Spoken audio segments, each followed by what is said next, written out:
नमस्कार, कशिश न्यूज़ के खास कार्यक्रम चौक चौराहा में आपका स्वागत है।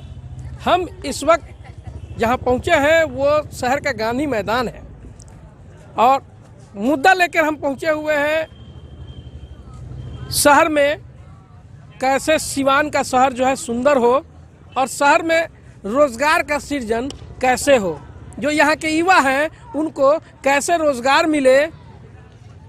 इन सभी मुद्दों को लेकर कुछ लोग यहाँ पे खड़े हैं, उनसे ज़रा बात करेंगे। सबसे पहले हम इंतखाब जी से बात कर लेते हैं क्योंकि शहर में काफ़ी दिनों से ये जनप्रतिनिधि हैं और शहर को लीड भी करते हैं, तो इनसे ज़रा हम बात कर लेते हैं। इंतखाब जी, शहर के अंदर शहर को कैसे सुंदर बनाया जाए, इसके लिए क्या कुछ आपके पास? देखिए, शहर को सुंदर बनाने के लिए निश्चित तौर पर बेसिक इंफ्रास्ट्रक्चर जो है, इस सेंस में हम कह रहे हैं कि जनता ही मालिक है। बेसिक इंफ्रास्ट्रक्चर जो है जनता है। यहाँ पर जनता अगर निश्चित अच्छे लोगों को, अच्छे जनप्रतिनिधि को चुनेगी, जनता अगर जागरूक होगी, जनता पढ़ी लिखी जागरूक अपना हक मतलब मांगेगी जनता सरकार से, तो निश्चित तौर पर सुंदर सिवान बनेगा। इसलिए जो हम वोट देते हैं, मान लें लोकल बॉडीज़ को, मान लें हम नगर परिषद चुनाव आने वाला है, हम जिसको चुनते हैं, अगर हम अपराधी को चुनेंगे, हम भ्रष्टाचारी को चुनेंगे, हम अगर मतलब कि जात जमात पर चुनेंगे, धर्म पर वोट देंगे, चुनेंगे, तो निश्चित कभी साफ सिवान, सुंदर सिवान, कोई भी समाज बढ़िया नहीं बन सकता है। हमको उससे ऊपर उठना होगा। राष्ट्र निर्माण में बहुत ज़्यादा हिस्सा लेने के लिए हमको जात धर्म से ऊपर उठकर अच्छे लोगों को चुनाव करना होगा। जो अच्छे लोग जब चुन कर आएंगे, निश्चित तौर पर पत्रकार हुए, वकील हुए, डॉक्टर हुए, अच्छे हमारे सिविल सोसाइटी के लोग हुए, उनसे राय लेकर ही कोई काम करेगा। और जब वो काम, जब राय लेकर सब काम करना और सबके ट्रांसपेरेंसी के साथ, मतलब हम जो भी करते हैं तो छिपा के क्यों करें? जो प्रोग्राम बनाते हैं खुल के करें। जब हम बेईमान नहीं है तो वो छिपाने की जरूरत क्या है? ट्रांसपेरेंसी रहेगा उसमें।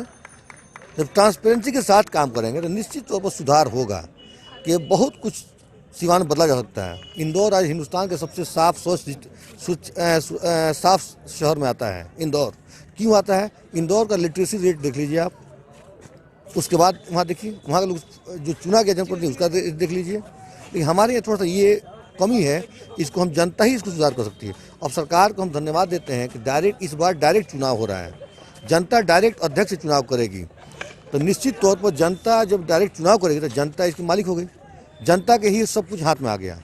पहले होता था कि पार्षद चुनते थे अध्यक्ष को, तो जो व्यापारी लोग आते थे जीत कर, वार्ड कमिश्नर, वो तो 1 करोड़ रुपये लगा के खरीद लेते थे। जब खरीद कर मान लो कोई संस्था में अध्यक्ष बनेगा, किसी भी संस्था में 1 करोड़ लगा के, चाहे 2 करोड़ लगा कर अध्यक्ष जब बनेगा, तो जाहिर सी बात है फर्स्ट टारगेट उसका होगा 5 साल के अंदर इसको 2 करोड़ रुपये अपना निकालना है। उसके लूटपाट करेगा। जब लूटपाट करेगा तो उसको विकास पर, सिवान के विकास पर, स्कूल के डेवलपमेंट पर, आवाम की सुविधा पर, आज फील्ड में हमारा देख रहे हैं, फील्ड में घूम रहे हैं आप, अभी तो सफाई हो रही है यहाँ पर।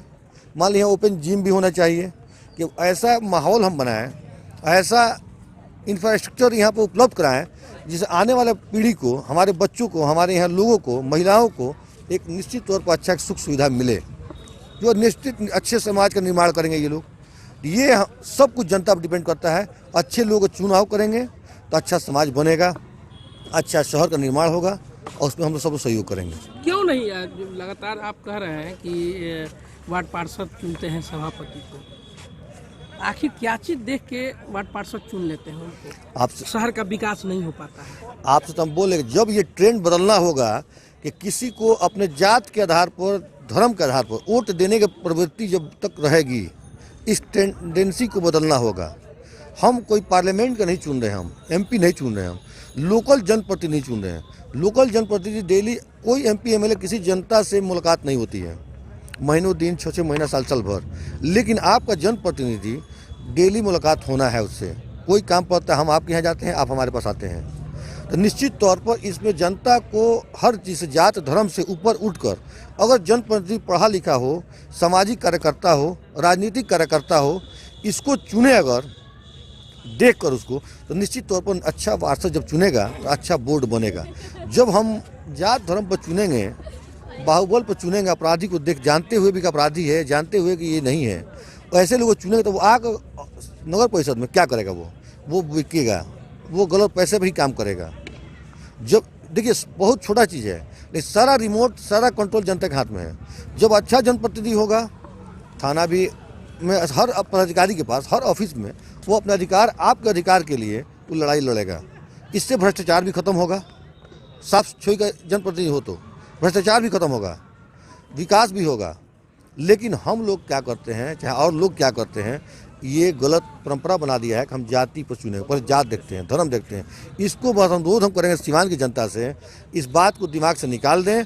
इस बार जितने वार्ड में चुनाव हो रहा है, उस वक्त जाति धर्म से ऊपर उठकर ऐसे लोगों को चुने जो सीवान को सुंदर बनाए। हम तो इसका कंपैरिजन करते हैं इंदौर से। क्यों नहीं इंदौर बन सकता है सीवान? सफाई क्यों नहीं बढ़िया हो सकती? सारा इंफ्रास्ट्रक्चर हमारे पास नगर परिषद में है। जब 19 लाख रुपया महीना हम एनजीओ पर खर्चा करते हैं, उसके बाद 250-300 कर्मचारी नगर परिषद सीवान में है, तो आप समझ लीजिए कि 40-50 लाख रुपया महीना का सिर्फ सफाई पर खर्चा होता है। उसके बाद भी इसका सुव्यवस्थित जो है तरीका, इनके पास मैनेजमेंट नहीं है। गाड़ी चलता है, डीजल चलता है, कोई इसका व्यवस्था नहीं है। जब इस व्यवस्था को सही आदमी रहेगा, निश्चित तौर पर इस व्यवस्था को सुधारेगा, मैनेजमेंट एक देगा, मैनेजमेंट इसको बनाएगा उसको। तो जब जिस चीज़ को सिस्टमेटिक मैनेजमेटिक तरीके से काम होगा, तो निश्चित सुंदर सीवान बनेगा, बढ़िया सीवान बनेगा, हर चीज़ सिस्टम में आ जाएगा। तो अगर सिस्टम वाले लोग आएंगे तब, इसलिए कि पदाधिकारी के बल पर आप सोचते हैं कि पदाधिकारी ये काम करेगा, तो पदाधिकारी को तो जनता ने चुना नहीं है। उसको तो सैलरी मिलता है, वो आया 3 साल रहा, यहाँ से चला गया।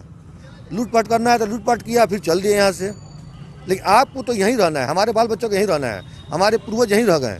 तो हमको ना इसके बारे में सोचना है कि सबसे सीवान से लगाव हमारी ज़्यादा है। हम चाहेंगे हरियाली कैसे हो, यहाँ पर जनजीवन हरियाली कैसे हो, बच्चों के लिए पार्क कहाँ मिले, लाइब्रेरी कैसे बने यहाँ पर। आज बताइए, कोई MP MLA इतने गुजरे हैं, कहा किसी ने ऐसा सोचा कि सार्वजनिक लाइब्रेरी बनाया जाए सीवान में? स्कूल, एक भी सरकारी स्कूल को एक मॉडल स्कूल बनाने की कोई आज तक पहल किया? एक मॉडल स्कूल बनाया जाए बच्चों के लिए। बिल्कुल देखिए, मॉडल स्कूल या किसी तरह का इंफ्रास्ट्रक्चर जो सीवान शहर के अंदर होना चाहिए, वो नहीं है, जिसको लेकर यहाँ के युवा जो है अब पलायन कर रहे हैं। सही बात है, क्योंकि यहाँ के युवा पढ़ लिख लेते हैं और पढ़ने लिखने के बाद वो बाहर जाकर दूसरे स्टेट में जाकर नौकरी करते हैं, अपना टैक्स दूसरे राज्य के सरकार को देते हैं। विनोद जी जरा हैं, इनसे बात कर लेते हैं, जो सांसद हैं, उनके ये प्रतिनिधि हैं। विनोद जी, ये बताइए कि शहर को सौंदर्यीकरण कैसे किया जाए? अभी आपने सुना इंतखाब जी बता रहे थे सारा तरीका, आखिर उसको कैसे सुंदर बनाया जाए शहर को? सबसे पहले तो मैं अपने तरफ से कशिश न्यूज़ के सारी टीम को हार्दिक अभिनंदन करता हूँ। सबसे बड़ी बात है कि शहर सुंदर कैसे हो। जब तक नियम और नीति दोनों का सुयोग्य उपयोग नहीं होगा, तब तक कोई कुछ नहीं कर सकेगा।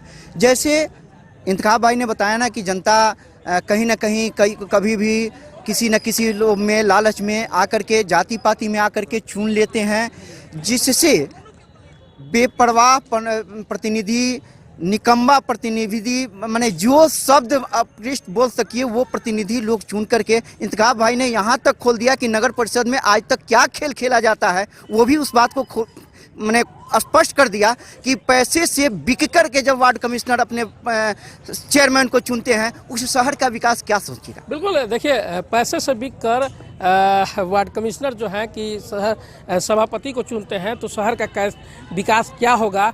ये जो अभी पैनलिस्ट मेरे साथ जो जुड़े थे वो कर रहे थे, शहर में कैसे हो रोजगार का सृजन और शहर कैसे हो सुंदर, शहर कैसे हो सुंदर। ब्रेक के पहले इंतखाब जी जो हैं उन्होंने बताया, और जो सांसद प्रतिनिधि विनोद जी हैं, विनोद श्रीवास्तव, उन्होंने बताया है। अब हम बात कर लेते हैं रोजगार का सृजन कैसे हो शहर के अंदर, आखिर उसके लिए क्या कुछ किया जाए, ताकि जो शहर के युवा हैं, पढ़ लिख के जो बाहर जा रहे हैं, दूसरे राज्यों में जा रहे हैं नौकरी करने के लिए, और अपना टैक्स जो है दूसरे राज्य की सरकार को देते हैं, वो टैक्स आखिर बिहार में आए, कैसे बिहार में आए, और बिहार में रोजगार का सृजन, खासकर सीवान की बात कर ले तो सीवान में रोजगार का सृजन कैसे हो, उस पर हम जरा चर्चा कर लेते हैं। सुनो जी, शहर के अंदर रोजगार का सृजन कैसे हो शहर में, तो आखिर आप लोग चाहेंगे तो रोजगार हो सकता है? हम लोग एक छोटे जनप्रतिनिधि हैं, बड़े जनप्रतिनिधि को सोचना चाहिए कि यहाँ पर औद्योगिक केंद्र खोला जाए। यहाँ पर कल कारखाना खुलेगा तो रोजगार बढ़ेगा। एक सूता फैक्ट्री था, जो लोगों ने देखा कि वहाँ जब सूता फैक्ट्री बंद हो गया तो इंजीनियरिंग कॉलेज खोला, वो भी सीवान के लिए अच्छा है। सरकार के द्वारा बहुत ऐसे योजनाएं चल रही हैं। मुख्यमंत्री की योजना चल रही है 10 लाख का, जो एक लोगों को उद्यमी योजना के द्वारा वो भी मिल रहा है। धीरे धीरे मुख्यमंत्री और प्रधानमंत्री के द्वारा अच्छा पहल किया जा रहा है कि लोगों को लोन दिया जा रहा है, सब्सिडी दिया जा रहा है कि लोग काम करें। सही दिशा में अगर इस चीज़ को खर्च हो तो जरूर रोजगार मिलेगा लोगों को। और जब तक कल कारखाना यहाँ नहीं खुलेगा, यहाँ कुछ रोजगार मिलने वाला नहीं है। सीवान बहुत छोटा जगह है और यहाँ गल्फ के लोग बहुत रहते हैं, यहाँ बहुत विदेशी पैसा है, लेकिन उस तरह से सीवान डेवलप नहीं हो पाया। या तो हमारे जनप्रतिनिधि की कमी है, हम में कमी है। सरकार एक बार यहाँ चीनी मिल लाई थी, ये जब 2015 में नीतीश कुमार की सरकार बनी, 2015 में पहली बार 2005 में, उस समय चीनी मिल यहाँ बनाने के लिए बरहनी चौरा में आया था। लेकिन यहाँ के विरोध के कारण, लोकल पॉलिटिक्स के विरोध के कारण यहाँ उस चीनी मिल नहीं लगा। ये हम लोग के लिए दुर्भाग्य है। आज वो चीनी मिल लग गया रहता था, यहाँ सैकड़ों लोगों का रोजगार हो गया था। नीतीश कुमार चाहे केंद्र की सरकार अच्छी पहल कर रही है कि नए नए बच्चों को कर रही है कि आप स्टार्टअप की तरह अपना रोजगार बनाए, चाहे जैसे भी सरकार पहल कर रही है। और सभी युवाओं से आग्रह है कि आप लोग इसमें सरकार के दिशा और निर्देश जो आता है उसको सुने और अपने अपने रोजगार स्वयं सृजित करें। स्वयं सृजित करने का मतलब कि अपने ही अपने रोजगार को पैदा करें। औद्योगिक सीवान, खासकर सीवान पूछ रहे हैं, तो सीवान में जब तक कल कारखाना नहीं खुलेगा यहाँ कोई रोजगार नहीं।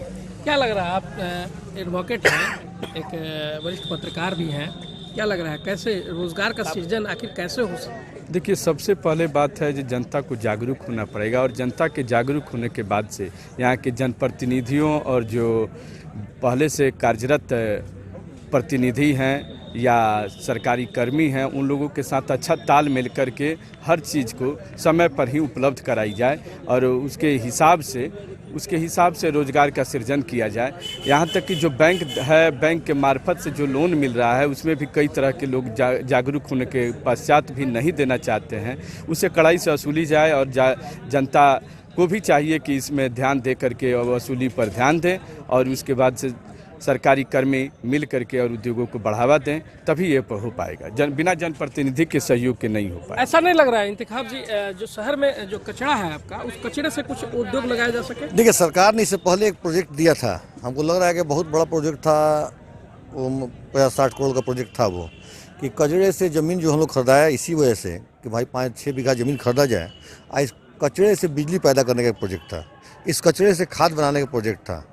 लेकिन जब हम आपसे बोले ना, जब हमारा जनप्रतिनिधि गलत आया, जब वही भ्रष्टाचार में संलिप्त हो गया, ज़मीनें घोटाला हो गया, जब ज़मीनें खरीदे हम, आज ज़मीन में ही कमीशन खा गए, जब ज़मीन का ही हमको ये पोजीशन नहीं मिला, हमको ज़मीन जहाँ खरीदे वो गलत ज़मीन खरीद लिए हैं, तो जाहिर बात है सरकार का 50 करोड़ 60 करोड़ रुपया अगर आया हमारे लिए इसको बनाने के लिए, तो जब ज़मीनें नहीं मिला हमको आज तक, तो फिर उस प्रोजेक्ट को कहाँ लगाएंगे? निश्चित तौर पर वो लगता, डायरेक्ट इनडायरेक्ट काफ़ी लोगों को रोज़गार मिलता है, इससे बिजली भी पैदा होती है लोकल लेवल पर, कुछ ही घर को, कुछ ही गांव को, कुछ ही पंचायत को, कुछ ही वार्ड को मिलता, और उसके बाद से कुछ लोगों को रोजगार मिलता, इससे खाद बनता है, बहुत सारा काम होता है इससे।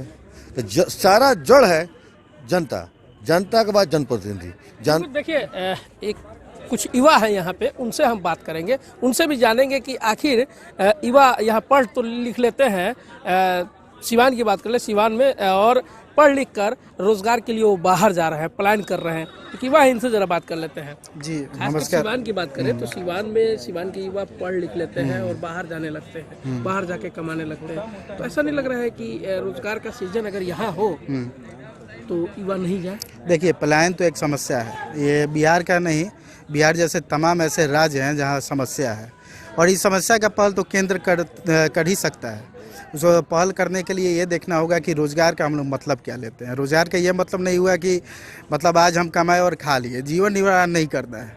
इसके लिए हमें देखना है कि उचित रूप से जिस टाइप का हम लोग पढ़ाई किए हैं उस स्तर को हम लोग को नौकरी मिल पा रही है कि नहीं। ये नहीं हो कि ये कोई बीटेक कर लिया और जाकर एक दुकान खोल लिया, रोज़गार तो मिला लेकिन वही समस्या होगी, तो या तो स्किल फिल पूरा करें, लेकिन स्किल डेवलपमेंट जो हम लोग का है लगभग एक दूसरी दिशा में ही जा रहा है।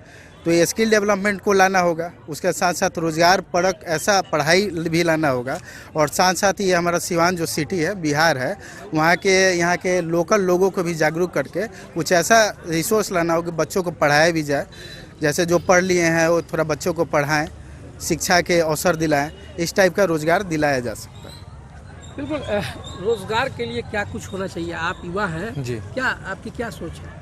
मेरी यही सोच है कि यहाँ पे मतलब जो भी निर्माण हो हर एक चीज़ का, जो शिक्षा स्तर पर किसी चीज़ का निर्माण हो, तभी तो कोई पढ़ेंगे या आगे बढ़ेंगे। यहाँ पे जो है कुछ कम लेवल तक का है, जो कि और ही ज़्यादा कम ज़रूरत क्या है कि नहीं है? ये है, ऐसा नहीं है कि नहीं है, लेकिन जैसा चाहिए वैसा नहीं है। कोई भी चीज़, जो भी चीज़ है वो मतलब बढ़िया तरीके से नहीं है। अच्छे तरीके से नहीं नहीं क्या होना चाहिए? किस तरह होना चाहिए, उसको और भी बढ़िया से बनाना चाहिए। और भी यहाँ पे कोई उद्योग नहीं है, तो ऐसे रोजगार कहाँ से मिलेगा किसी को? कोई सोचेगा कि हम कहीं जाके तो कर तो सकता है, लेकिन क्या करेगा?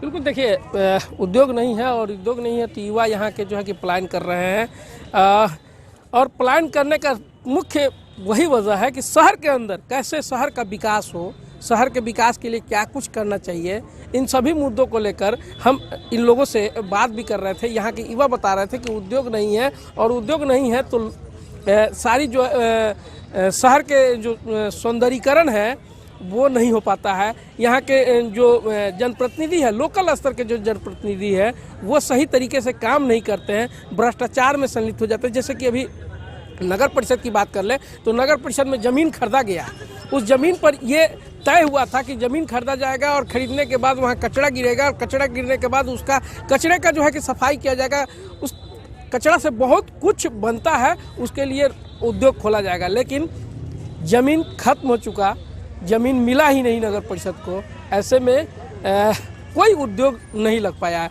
लेते हैं एक छोटा सा ब्रेक, और ब्रेक के बाद फिर चर्चा करेंगे इन्हीं लोगों के साथ, इन लोग से जानेंगे कि आखिर इसके लिए दोषी कौन।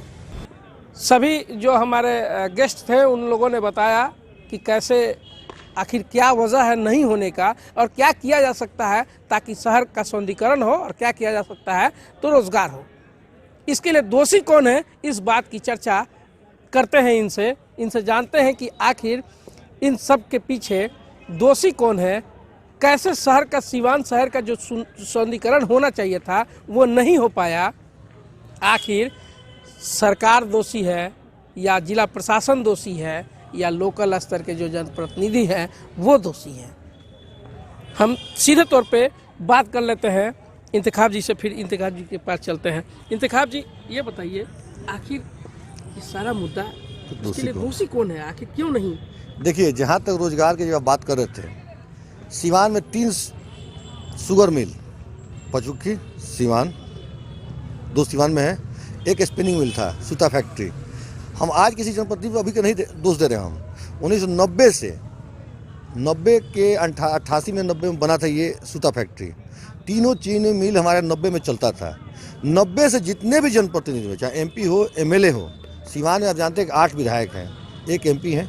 महाराज में MP ले लिए, 2 विधायक MP हो गए हमारे यहाँ, 2 MP और 8 सिवान का 8 विधायक, सब दोषी हैं। किसी ने आज तक अगर इतने लोग मिलकर 90 से लेकर आज जोड़ लीजिए आप 32 साल में, किसी ने ईमानदारी से प्रयास नहीं किया कि तीनों चीनी मिल को स्टार्ट करा दिया जाए, सूता फैक्ट्री को स्टार्ट करा दिया जाए। अगर ये स्टार्ट होता निश्चित तौर पर रोजगार लोगों को मिलता है। इसको स्टार्ट नहीं किया गया, और साथ में सिवान की जनता के भी हम इसको दोषी मानेंगे कि सिवान की जनता ने कभी रोड पर उतर कर इसके लिए प्रदर्शन नहीं किया। सिवान को हम 2-4-10 दिन के लिए, 5 दिन के लिए बंद करते अगर इसके लिए कि हमारे शुगर फैक्ट्री को चालू किया जाए, हमारे स्पिनिंग मिल को चालू किया जाए, तो निश्चित तौर पर सरकार के कान में जीव रेंगता, इसके लिए दबाव बनता केंद्र से लेकर बिहार सरकार तक। आज ये हालत हो गया कि तीनों चीनी मिल की ज़मीन को सामान तो सब कुछ बेच ही दिया गया, ज़मीन को भी बेच-बाच के बराबर कर दिया गया, बेच दिया गया। तो ये जनप्रतिनिधि हमारे इसके लिए दोषी हैं। आज के लेटेस्ट हम नहीं कहेंगे, अभी हमारे तत्काल वर्तमान जो पहले 1990 से हैं, जो 90 से चले आ रहे थे, वो भी सभी लोग दोषी सामान्य रूप से हैं। और निश्चित तौर पर इस पर सारे जनप्रतिनिधि को इस पर बैठ कर विचार करना चाहिए कि पार्टी लाइन से या दलगत लाइन से उठकर सबको एक साथ मिलकर एक शिष्टमंडल मिलना चाहिए मुख्यमंत्री से, माननीय प्रधानमंत्री देश के श्री नरेंद्र मोदी से, जिसे मिलना चाहिए। इसको इसी को चालू कराए। नया लगाने से अच्छा जो पुराना है जिसको बंद किया जा रहा है, सब कुछ सिस्टम था, सारे स्टाफ एम्प्लॉय थे, कुछ जो रिटायर कर गए। ये आसान काम था, नया लगाना टफ काम है। लेकिन शहर के सौंदर्यीकरण के पीछे आखिर इसका दोषी कौन है? इसके जनप्रतिनिधि, वो भी जनप्रतिनिधि हैं। सिवान शहर के जो जनप्रतिनिधि हैं, जाहिर बात हमारे एमएलए भी यहाँ के जो 3 एमएलसी हमारे हैं, वो भी नगर परिषद बोर्ड के मेंबर होते हैं, एमएलए भी मेंबर होते हैं, लोकल सदर एमएलए, एमपी भी हमारे बोर्ड के मेंबर होते हैं। 5 इसी तरह ये हो गए। 38 हमारे वार्ड पार्षद हुए, एक चेयरमैन उपाध्यक्ष मतलब हैं लोग, ये दोषी हैं। जिला प्रशासन एकदम निश्चित जिला प्रशासन दोषी है। लेकिन सिवान तो मेरा है ना, हमको ज़्यादा लगाव इससे है, हमदर्दी से ज़्यादा है, हमारे बाल बच्चों के लिए है। प्रशासन तो आ जाएगा, कल चला जाएगा। जब हम दबाव बनाएंगे तो प्रशासन को मजबूरी है कि वो करना होगा। जब हम पहल करेंगे तो प्रशासन क्यों नहीं करेगा? जब हम ही सुस्त हैं, पूरा सबको दिक्कत नहीं है, तो प्रशासन इसमें क्या सहयोग करेगा? हमको आगे आना होगा तो प्रशासन हमारा सपोर्ट करेगा, सहयोग करेगा। नहीं करेगा तो आंदोलन होना चाहिए। इतने एमएलए एमपी होने के बाद, अब वार्ड कमिश्नर होने के बाद से शहर सुंदर न बने, हो सकता है कभी? बिल्कुल। देखिए, शहर सुंदर ना हो, और ऐसा इंतखाब जी का कहना है कि अगर जनप्रतिनिधि आंदोलन करते हैं, जनप्रतिनिधि अगर बगावत पर उतर जाते हैं, तो शहर का सौंदर्यीकरण किया जा सकता था। अधिवक्ता है मदन जी, इनसे बात कर लेते हैं। इंतखाब जी ने कहा कि जनप्रतिनिधि को आंदोलन करना चाहिए, इसके लिए आप क्या? जी, निश्चित तौर पर दोषी तो हम 3 को मानते हैं। एक तो जनता, उसके बाद से प्रतिनिधि और सरकार, तीनों दोषी है इसमें। और कहीं से भी दोष का जो कारण है, वो सबसे बड़ी दोष का कारण है जो जनता है। जनता कभी भी सड़क पर नहीं उतरी, नहीं कहीं बंद की मांग की, जैसा कि इंतखाब जी ने कहा कि जनता को आगे उतरना चाहिए। और उसके बाद भी सबसे बड़ी बात है, जो जनप्रतिनिधि हैं, जनप्रतिनिधि को भी जनता की बातों को लेकर के संसद में या आवाज़ अपनी उठानी चाहिए, तभी जा कर के इसका निदान निकल पाएगा। आपके हिसाब से आप कह रहे हैं कि इंतखाब जी ने सही कहा है कि इस तरह जनता को रोड पे आना चाहिए। ऐसा नहीं लग रहा कि जनता केवल वोट देना जानती है?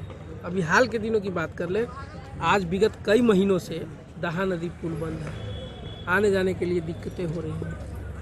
जनता चाहती तो चालू नहीं हो गया रहता, अब तक तैयार नहीं हो गया रहता। जी, जनता में जागरूकता की कमी है, जिसके कारण से ये नहीं हो पा रहा है। और यहाँ के जनप्रतिनिधियों को भी चाहिए था कि उसे लेकर के, विपक्षी दल हो तो जनता को लेकर के अपने स्वयं धरना पर बैठते, जनता खुद ब खुद उनका साथ देने के लिए तैयार होती, और तभी ये हो पाता। जहाँ विपक्षी दल के लोग ही क्यों बैठे हैं? मदन जी ने कहा कि विपक्षी दल के लोग बैठे हैं, आप तो सत्ता में हैं, आप अब तक क्यों नहीं आवाज़ उठाए? देखिए, सबसे बड़ी बात है कि किस चीज़ की आप बात कर रहे हैं, किस चीज़ का बात आवाज़ उठाने के लिए? पुल का?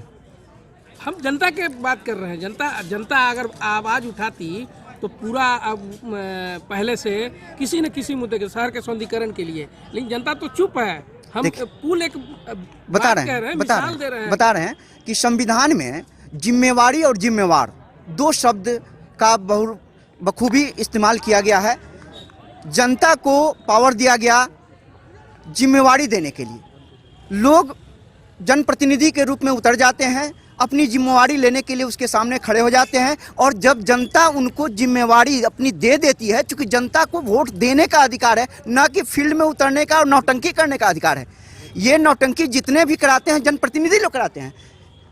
जनता जब वोट दे देती है, आपको जिम्मेवारी दे देती है, आप जिम्मेवार हो, और जब तक आप जिम्मेवार नहीं होंगे, जनता का विकास नहीं हो पाएगा, सौंदर्यीकरण नहीं हो पाएगा, शहर का विकास नहीं हो पाएगा। आपको जानकारी के लिए मैं बता दूं कि माननीय नीतीश कुमार जी और प्रधानमंत्री जी इस विकास के लिए, सौंदर्यीकरण के लिए करोड़ों करोड़ अरबों रुपए प्रत्येक जिला को आवंटित हो रहा है। इसमें कहीं ना कहीं मेरे प्रशासन के लोग भी दोषी हैं। बिल्कुल। देखिए, समय बहुत कम है। सोनू जी, ये बताइए कि विनोद जी ने कहा कि प्रधानमंत्री जी ने काफ़ी राशि दिया है, क्या लग रहा है राशि? जब से नीतीश कुमार की सरकार 2005 से आई, यही सिवान का गांधी मैदान है जो नरक में तब्दील था। गांधी मैदान का सौंदर्यीकरण नीतीश कुमार की सरकार में हुई। आपके बगल में सटे हुए पोखरा का सौंदर्यीकरण नीतीश कुमार की सरकार में हुई। पचमंद्रिका के सौंदर्यीकरण का पैसा सरकार में आई थी, लेकिन वो बंदरबाट हो गया। देखिए, नीतीश कुमार और केंद्र की सरकार ने अच्छा काम किया। शहर के सौंदर्यीकरण के लिए कई स्मार्ट सिटी बनाए गए, और सिवान शहर सुंदर बनाने का एक संकल्प है हमारा भी और आपका भी। निश्चित रूप से जनप्रतिनिधि और हम लोग सब जगह आगे आने वाले दिन में सिवान शहर सुंदर हो। बिल्कुल। सिवान शहर अगर जनप्रतिनिधि चाहें और शहर के जो बुद्धिजीवी चाहें और जनता चाहे तो सिवान शहर को सुंदर बनाया जा सकता है, सिवान शहर में एक रोजगार का सृजन किया जा सकता है। अब फिर आपसे किसी दूसरे मुद्दे पर लेकर हम फिर चर्चा करेंगे और फिर बात करेंगे। शहर में और क्या कुछ कई तरह के मुद्दे हैं, उन सभी मुद्दों को लेकर फिर हम चर्चा करेंगे और जो जनप्रतिनिधि हैं, जो जनता है, उनसे हम बात करते हैं। तब तक के लिए हमको दीजिए विदा। नमस्कार।